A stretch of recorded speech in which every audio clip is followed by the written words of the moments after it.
Bismillahirrahmanirrahim. We'll continue the same topic of PPC. Introduction में जो बुनियादी चीज़ें जो जो एक फेनोमेना सामने आते हैं, तो अभी हम कंटिन्यू कर रहे हैं एडमिनिस्ट्रेशन ऑफ जस्टिस को। उसमें क्या क्या चीज़ें अहम तरीन हैं जो आए दिन जिनसे प्रोफेशनल हजरात को और जो भी लॉ से रिलेटेड अफराद हैं उनको वास्ता पड़ता है। तो फर्स्ट ऑफ ऑल, एक आदमी जिसके खिलाफ किसी जुर्म का इल्जाम लगाया गया shall be deemed to be innocent till proved guilty। यानी कोई भी फर्द जिसके खिलाफ महज रजिस्ट्रेशन ऑफ FIR या महज इल्जाम लग जाने से गिल्टी नहीं होगा, उसका स्टेटस नहीं बदलेगा। Every person until and unless declared guilty by the court by passing order of conviction, he shall be presumed to be innocent in the eye of law, meaning thereby presumption of innocence is attached to the accused person। तो इस पे case law note फरमाइए, 2004 Pakistan criminal law journal page 285। जो prosecution है, prosecution must stand on its own legs. accused is not supposed to prove his innocence. It is the bounden duty of the prosecution to prove the allegation which they have alleged against the accused person। ये मुल्जिम का फर्ज नहीं है कि वो बेगुनाह साबित करे अपने आप को। ये जिन्होंने इल्जाम लगाया, they have asserted a fact, they have come out to allege a person कि इसने ये जुर्म किया है। तो जिसने इल्जाम लगाया वो साबित करे, किस लेवल पे, beyond any shadow of doubt, किसी शक शुबा के बगैर। तो इसलिए ये एक प्रिंसिपल ऑफ लॉ है कि prosecution must stand on its own legs and not on the weakness of the defense। PLD 1971 Quetta page 121। एक आदमी डिस्चार्ज हो गया और या वो एक्विट हो गया, तो उसकी क्या स्टेटस हो गया? Presumption of double innocence. कानून डबल इनोसेंस का प्रिज्यूम करता है उसके हक में, और उसको which is difficult to be rebut, which is difficult to be rebutted. इस पे नोट फरमाए 1999 MLD पेज 676। एक डिफरेंशिएट कर दूं, ये जो मैंने अर्ज किया कि इनोसेंट अंटिल प्रूव्ड गिल्टी, ये principle does not stand applicable to the bail matters. Otherwise, the whole of the scheme of the CRPC and PPC shall be disturbed। Let's be clear about the fact. Every accused is deemed to be innocent until proved guilty। This principle shall never be applicable to the matters of the bail। वो अपने उस perspective में जो evidence so far as come on the record उसको देखकर देखा जाएगा। The parameters, the guidelines provided by the statute and the superior courts from time to time। This is reported as 2003 MLD page 1591।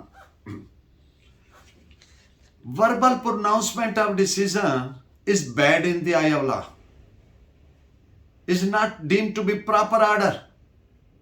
Court को हमेशा तहरीरी order pass करना चाहिए, तहरीरी फैसला देना चाहिए, जुबानी फैसला नहीं सुनाना चाहिए। और यहां पे एक और प्रिंसिपल नोट फरमाइए, when something is provided by law to be done in a particular manner, then that thing must be done in that manner alone or not at all। मकसद सादा जुबान में यह है कि जब पहले वुजू करना है फिर नमाज पढ़नी है, ये नहीं है कि पहले नमाज पढ़ के आ जाए फिर वुजू कर लें। तो जिस तरीके से चीजें प्रोवाइडेड होती है उसी तरीके से करनी होती है।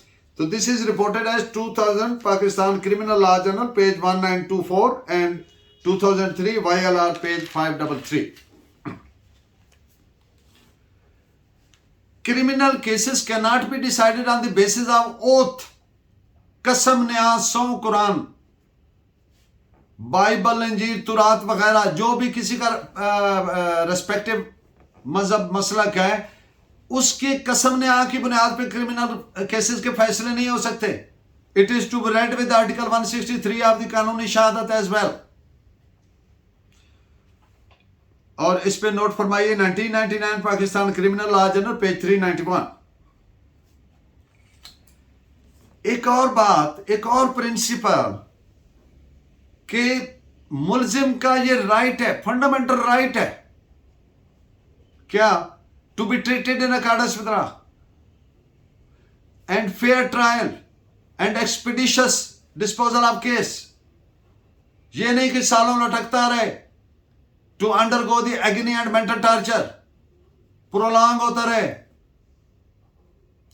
उसका फंडामेंटल राइट है। अब एक और बात, हमारे कॉन्स्टिट्यूशन ऑफ पाकिस्तान के उसमें फंडामेंटल राइट्स में article 10A has also been got added, inserted by the legislation, जिसमें right to fair trial has been declared to be a fundamental right of each citizen of state। और right to fair trial जो है, इसमें inquiry investigation भी equally वहां पे भी applicable है, सिर्फ ट्रायल कोर्ट की हद तक नहीं। It is to be read as part and parcel of each statute. ये कोई डिपार्टमेंटल इंक्वायरी हो रही है, ये कोई एडमिनिस्ट्रेटिव फंक्शनिंग हो रही है, हर जगह पे ये एप्लीकेबल होगा। तो इस पे नोट फरमाइए 2003 Pakistan criminal law general page 73। जो बेसिक देखें, ये जो जितने भी क्रिमिनल केसेस होते हैं ना, इनका असल ऑब्जेक्ट क्या है, असल पर्पस क्या है? असल मकसद है कि जिस आदमी के खिलाफ इल्जाम लगाया गया है, to enable him to answer that allegation. उसके सामने सारी शहादत रखी जाती है, उसको इस काबिल बनाया जाता है कि बताएं भाई ये आपके खिलाफ इल्जाम है, आप बताएं इसमें। मकसद ये नहीं है to rot him in the jail, ये कतन मकसद नहीं है कि जेल में पड़ा रहे, सड़ता रहे, गलता रहे। तो this is reported as NLR 2002 criminal supreme court page 147। अब थोड़ी सी बात हो जाए जो अटेम्प्ट है क्रिमिनल केसेस में। आप जानते हैं कमीशन ऑफ ऑफेंस की 4 बुनियादी स्टेजेस हैं। Number 1 intention, it is state of mind, जिसको आप मेंजरिया बोलते हैं, गिल्टी इंटेंशन। जब एक आदमी कहता है मैंने ये जुर्म करने का सोचता है और he intends to do that, तो ये वाली जो डेवलप हो रही है इंटेंशन, तो इसको गिल्टी इंटेंशन या गिल्टी माइंड या मेंजरिया कहते हैं, लैटिन टर्म है मेंजरिया, गिल्टी इंटेंशन। ये पहली स्टेज होती है। अब जब इस इंटेंशन की फुलफिलमेंट के लिए, इसको पूरा करने के लिए जब उसने तैयारी शुरू कर, उसने कहा मैंने फलां आदमी को कत्ल करना है, ये अब अपने जहन में सोचा। अब उसने कहा कि वो पिस्टल कहां से मिल गया, तो पिस्टल लेने चला गया। अब ये तैयारी फेज में आ गया, बुलेट्स ली, पिस्टल लिया, तैयारी ली, ये वो, अब ये प्रेपरेशन हो रही।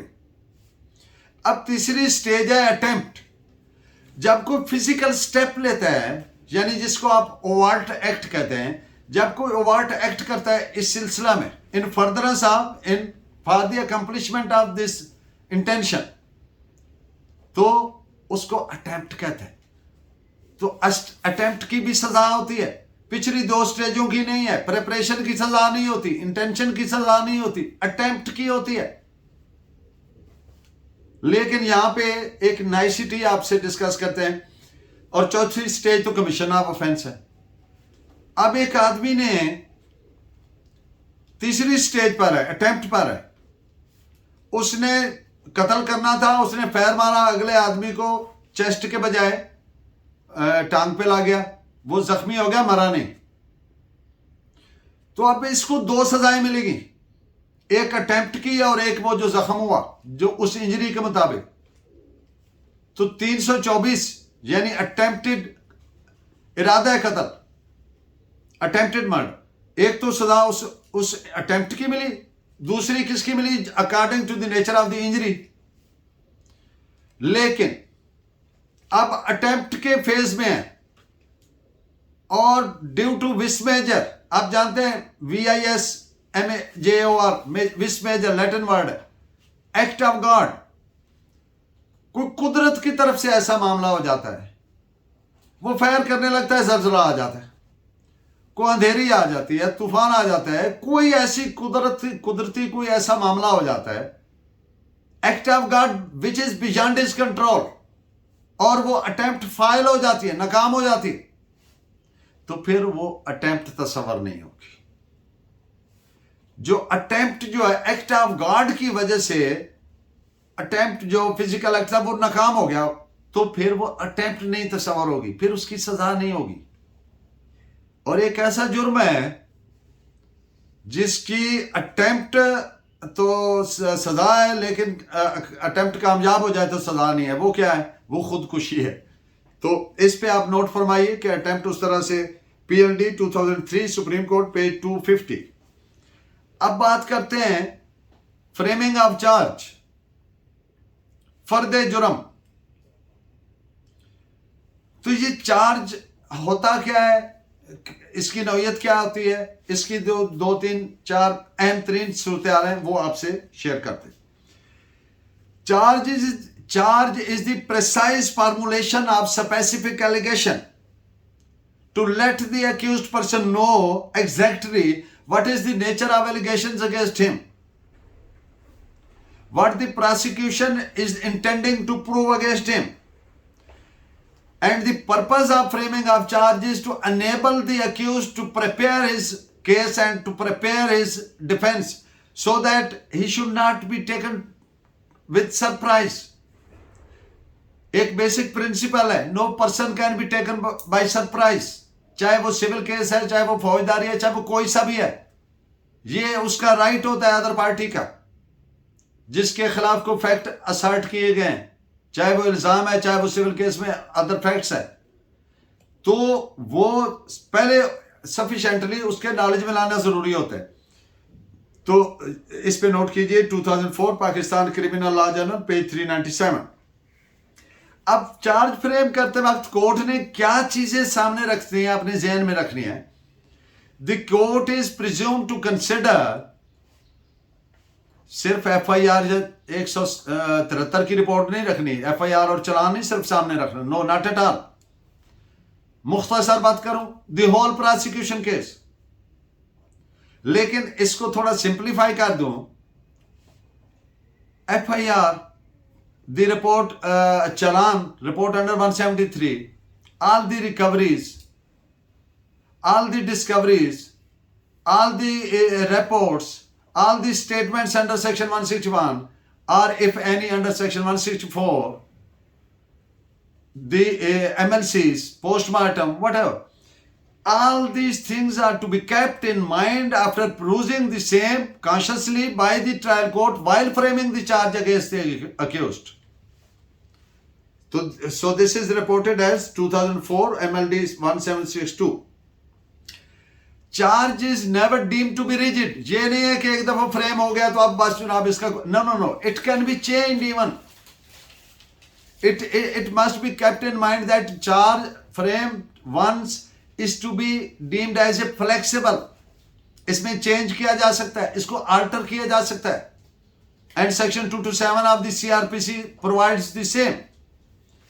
This is reported as 2000 Pakistan Criminal Law Journal page 576. It is mandatory, charge की फ्रेमिंग के लिए क्या क्या चीजें लाजम है, मैंडेटरी है। Number 1, all material particulars as to time and place. Number 2, specific name of the alleged offense. वो बताया जाए कि किस जुर्म, specifically. Mode of commission of crime, particulars of accused, so as to enable accused to explain the matter with which he is charged. And the purpose of all these things is to enable the accused to prepare his brief and his defense, if any. So this is reported as 2000 Pakistan Criminal Law Journal page 367. एक और बात, framing of charge पे मुलजिम objection कर सकता है, prosecution नहीं कर सकती, इसलिए कि वो सारा केस तो प्रोसिक्यूशन ने प्लेस किया भाई, वो कैसे कर सकती है?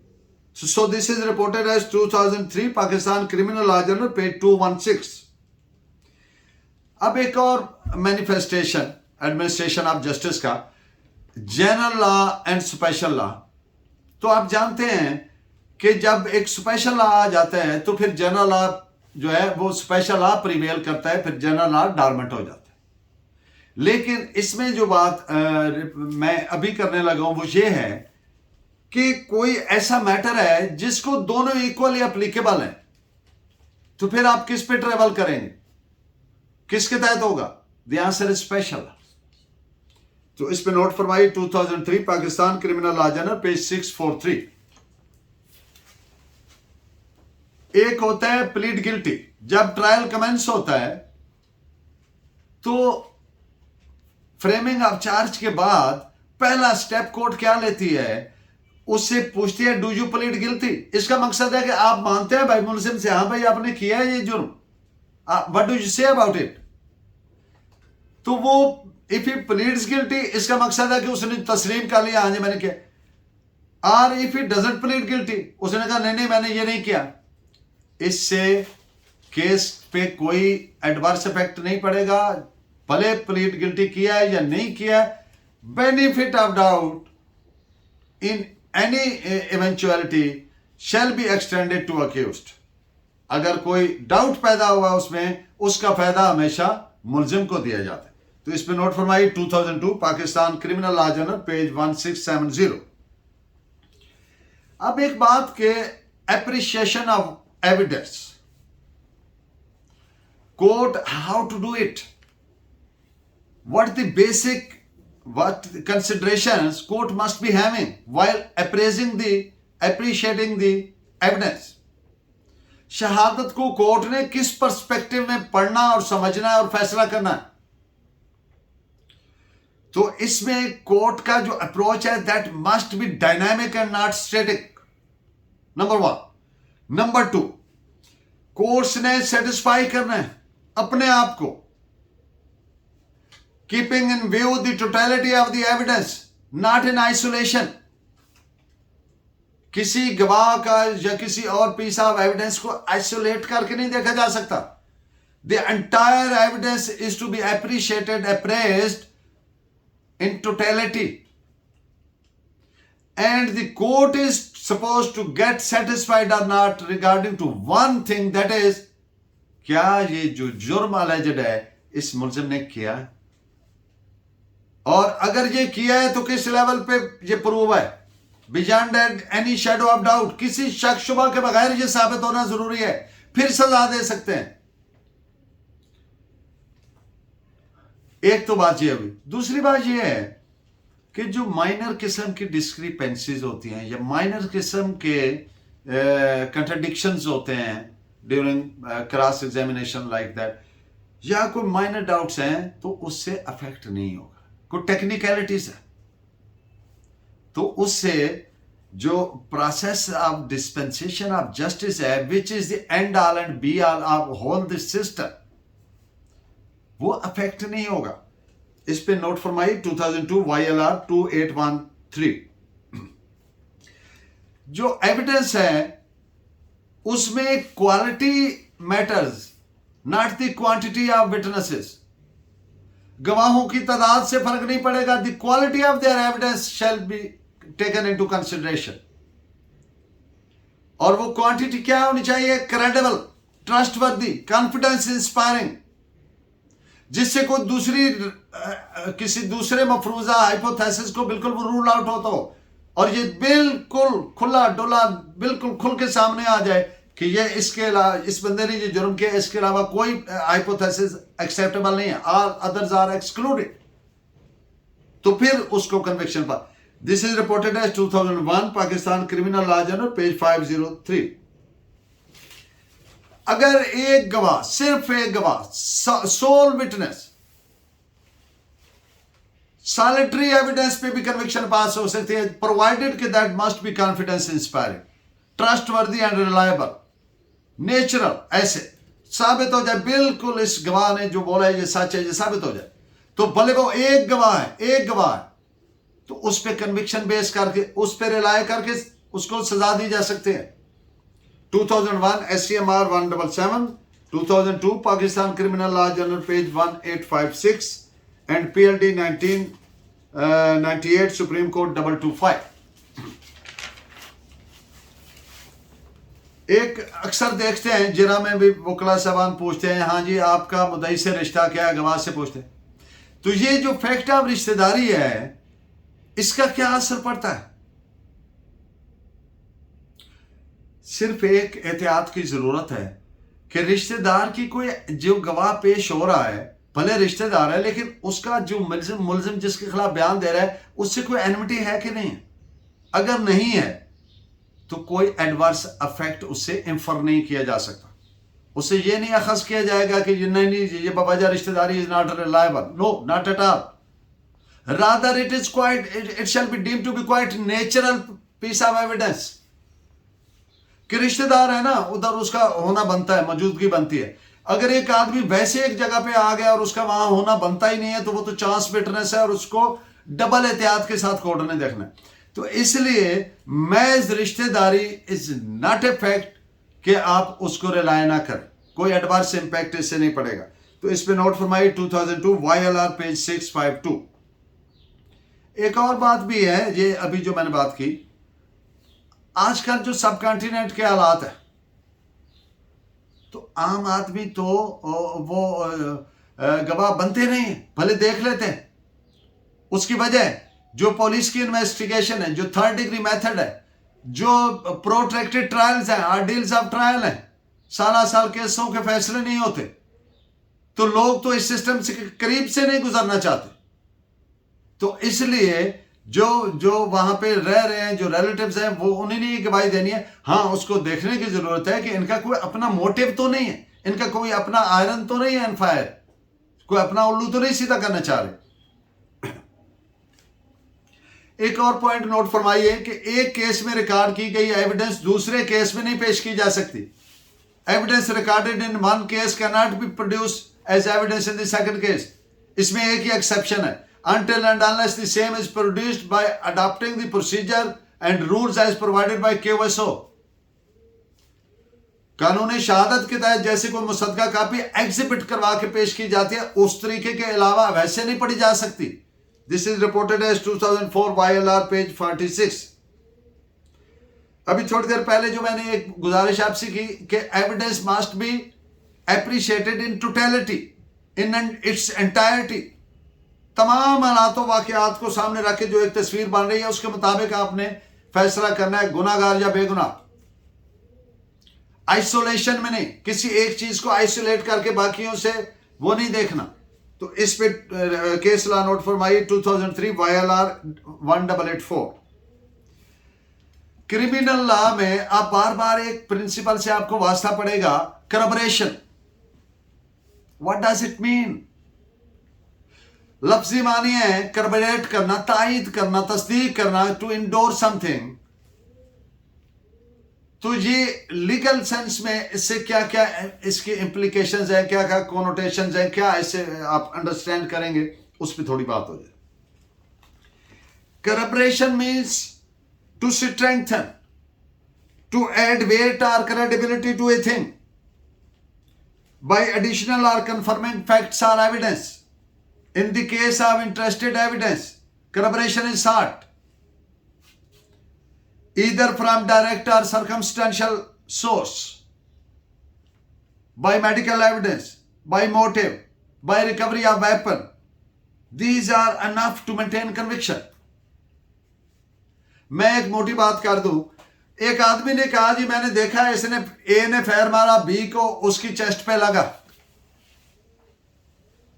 अब ये क्या है, उसने अपने सेंसेस से, अपनी आंखों से देखा, जो हवासे खमसा होते हैं उनमें से एक्सरसाइज क्या हुआ, सुनना और देखना और वो समझने का जो है, तो ये एक्सरसाइज हो गया। इसको कहते हैं आकुलर अकाउंट, चशमदीद अहवाल। अब उसका पोस्टमार्टम हुआ, मेडिकल हुआ, तो वहां पे इंजरी चेस्ट पे नजर आ रही है, एंटर होती और एग्जिट होती हुई। अब ये जो रिपोर्ट है इसने क्या किया, करबरेट कर दिया आकुलर अकाउंट को। अब वो भले जो गवाह था वो उसका सगा भाई था मरने वाले का। अब वो जो रिश्तेदारी वाली बात जो मैं पहले कर रहा था, अब वो फैक्ट क्या हो गया, इंडोर्स हो गया, करबरेट हो गया, सब्सटेंशिएट हो गया, उसकी तायीद तस्दीक हो गई। तो ये सारी रिपोर्ट्स और ये जो होती हैं ये आकुलर अकाउंट को करबरेट करती हैं, उसको कंफर्म करती हैं, उसको उसको उसकी क्रेडिबिलिटी बढ़ाती हैं, सब्सटेंशिएट करती हैं, उसका वजन बढ़ाती हैं। सो इस पे दो फैसले नोट फरमाइए। 2003 SCMR page 1678 and 2004 Pakistan criminal law journal 377। Corroboratory evidence is meant to judge the veracity of ocular testimony। एक बंदा कहता है कि इसने फायर मारा, उसकी थाई पे लगा, मेडिकल एविडेंस देखी है, वहां पे जख्म ही नहीं है। अब क्या हो गया, कंट्राडिक्शन हो गया, अब करबरेट नहीं हुआ। तो इसका मकसद होता है उसकी क्रेडिबिलिटी को इंश्योर करना बाय करबरेटरी एविडेंस। इसका दर्जा नीचे होता है करबरेटरी एविडेंस का। जो प्राइमरी एविडेंस है वो चश्मदीद गवाह है, वो फर्स्ट डिग्री है, ये सेकेंडरी इन नेचर है करबरेटरी। बोथ करबरेट द ऑक्यूलर एविडेंस, जो चश्मदीद अहवाल है इसको करती हैं, are to be read together and not in isolation. So report upon it the judgment 2003 YLR 2323। Purpose of seeking the corroboration, इसका मकसद क्या है? ये सारी corroboratory जो evidences हैं, चाहे वो MLC है, चाहे वो रिकवरीज है, चाहे वो ये, उसने कहा जी इसने 2 फायर मारे, एक छाती पे लगा, एक टांग पे लगा। अब आपने उसके जो ब्लड स्टेन क्लोथ हैं, खून आलूद कपड़े हैं, उनको देखा कि वहां पे करस्पॉन्डिंग होल्स हैं, थाई में पट वाली जगह पे, शलवार पे क्या सुराख है, चेस्ट पे जहां पे वो फायर लगना बता रहा है, जो उस वक्त वियरिंग क्लोथ थे, क्या वहां पे करस्पॉन्डिंग होल है, सुराख है। तो ये इससे जो चश्मदीद अहवाल है उसकी तस्दीक होती है या नहीं होती है। तो इसका पर्पज और ऑब्जेक्ट, इसको किस लिए करबरेटरी एविडेंस सीखी जाती है? For safer administration of criminal justice, कि कोई शक शुबा ना रह जाए। एक बंदे को जेल में डालना है, उसकी लाइफ लिबर्टी कटेल होनी है, तो इसका to exclude any possibility of doubt, कि कोई शक की गुंजाइश ना रह जाए, for safe administration of justice. And if the direct evidence is confidence inspiring, truthful and independent, same would suffice to base conviction. एक और बात कि जो डायरेक्ट एविडेंस है, प्राइमरी एविडेंस है, फर्स्ट डिग्री एविडेंस है, वो कौन सी होती है? वो चश्मदीद आदमी जो कहे कि मैंने देखा ये हुआ, this is first degree, substantive first degree primary evidence. और ऑल अदर जो वो होती हैं वो सेकेंडरी होती हैं, कि ये रिपोर्ट MLC देखें जी, ये फर्द मकबूज की देखें जी, PFSA की रिपोर्ट आ गई, वो आर्म्स एमुनिशन वालों की रिपोर्ट आ गई, वगैरह वगैरह, वटेवर जो भी आती है वो पर्सी एडमिसिव वाले होती हैं 510 CRPC के तहत। तो ये इनका, हाँ, ऑक्यूलर अकाउंट कॉन्फिडेंस इंस्पायरिंग है, कोर्ट कन्विंस्ड है, उसी पे भी सजा दी जा सकती है।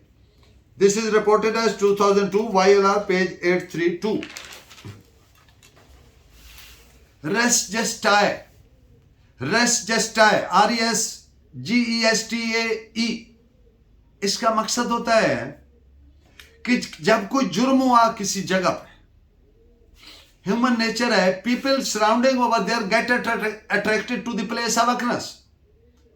वहां पे जितने लोग होते हैं वो जाए वकुआ की तरफ खिंचे चले आते हैं, भागे चले आते हैं। वहां पे कुछ बातें होती हैं, वो लोग वहीं के होते हैं, वो जानते हैं अहवाल, तो वो कहते हैं ना, कहती है तुझको खलके खुदा गायबाना क्या।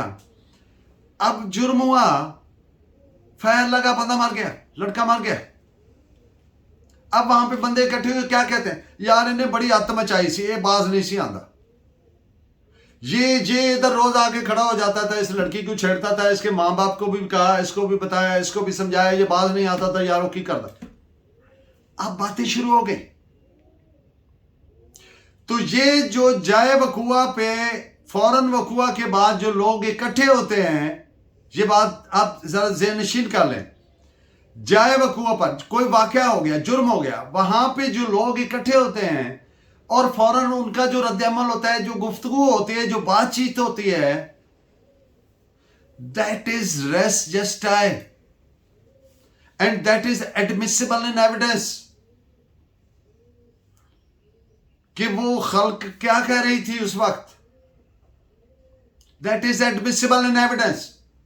इस पे आप केस लॉ भी नोट फरमाइए, 2006 Pakistan criminal law journal 62। And in the end of today's lecture, we would be discussing circumstantial evidence. वाकयाती शहादत, वज टक्कर की शहादत पंजाबी में कहते हैं। Circumstantial evidence. Before dilating upon the same, legally मैं आपको एक मोटे अंदाज में सिंपल फॉर्म में बता दूं। एक आदमी कहता है यार इत्थे मैं खड़िया सा, चले मैं उर्दू में बात करता हूँ, बाद लोगों को पंजाबी समझ ना आए। एक आदमी कहता मैं इधर खड़ा था, मैंने देखा ये भागा भागा आया, उस घर में चला गया, वहां फायर की आवाज आई। उधर से एक आदमी भाग के आ रहा है, वो कहता है यार फलां आदमी ने फलां आदमी को फायर मार दिया। तो वो उधर को जाता है तो वो भाग रहा है और अंदर जाके देखा तो उधर खून बह रहा है और आदमी मर गए। अब इनमें से किस एक आदमी ने तो वो देखा, लेकिन ये जो बाकी लोग हैं ये क्या हैं, इन्होंने अपनी आंखों से नहीं देखा। ये कड़ियां मिल रही हैं, कड़ियां मिल रही हैं। तो circumstantial evidence is a chain, उसकी हर कड़ी का मिलना जरूरी है। और एक प्रिंसिपल याद रखें, the strength of A chain is measured from the weakest and. कड़ी जो कोई भी जंजीर होती है उसका सबसे कमजोर जो जगह होती है उसको कहा जाता है कि ये कितनी मजबूत है कि नहीं है। तो जो वाकयाती शहादत होती है, जो सर्कमस्टेंशियल एविडेंस होती है, जिसको पंजाबी में वज टक्कर की शहादत कहते हैं, उसकी चेन को डेवलप करने के लिए हर कड़ी का मिलना जरूरी है। अदरवाइज वो क्रेडिबल नहीं होगी, रिलायबल नहीं होगी। अदरवाइज उसकी बेस पे सजा नहीं, कन्विक्शन नहीं पास की जा सकती। तो इस पे दो चार मैं केस आपको लिखवाता हूं, ये दो चार बातें और। Circumstantial evidence is evidence of facts from which about a fact which reasonable inference is drawn. एक अखज किया जाता है रीजनेबल। अब अखज क्या हुआ, एक बंदे ने देखा वो भागता जा रहा है, पिस्टल हाथ में है, उधर दाखिल हुआ, थोड़ी देर बाद वहां से ठा की आवाज आ गई फायर की, उधर से बंदा भागता आ रहा है, फलां बंदा कत्ल हो गया। तो अब ये इससे इंफर कर रहा है कि इस बंदे ने कत्ल किया। ये इंफरेंस है, खुद देखा नहीं है, इंफरेंस है। ये वाकयात ऐसे हो रहे हैं, सर्कमस्टेंसेस नेवर लाए, पीपल में लाए, दिस इज ए प्रिंसिपल। लेकिन एट द सेम टाइम जेल में रखिएगा, जो हार्डन क्रिमिनल एक्चुअल होते हैं वो सर्कमस्टेंसेस पैदा करते हैं। इसलिए ये क्रिमिनल लॉ में इतना सेफ नहीं है कि सर्कमस्टेंसेस नेवर लाई, ओनली मैन में लाई। तो circumstantial evidence is evidence of facts from which reasonable inference is drawn about a fact directly in issue. इसके 4 ingredients essential हैं। Circumstances from which inference is to be drawn should be fully established. उनमें कुछ chain टूटे ना, हर कड़ी का establish होना जरूरी है, कनेक्ट होना जरूरी है। All the facts must be consistent with the hypothesis. वो जो एक अखज किया है, वो एक जो मफरूजा बनाया है, फर्ज किया है, वो उसको एस्टैब्लिश करें, स्ट्रेंथन करें सारे facts. The circumstances should be of a conclusive nature and tendency. उसमें कोई और मफरूजा पैदा ही ना हो तो, but the one propose to be proved कि इसने ये जुर्म किया है। ये इस पे एक इस्ला नोट कीजिए, 1990 Pakistan criminal law journal page 73। जो मैंने चेन वाली बात की, इसमें हर लिंक का एस्टैब्लिश होना जरूरी है, should not be broken and circumstances should be such as to exclude any other hypothesis than guilt of the accused. This is reported as 1998 Pakistan criminal law journal 449 page. I hope my lecture remains beneficial for you. और अगर आपको ये ऐसा लगे कि ये आपको कुछ इससे फ़ायदा हुआ है तो फिर सब्सक्राइब भी कर दीजिएगा। Thank you very much. Allah Negma.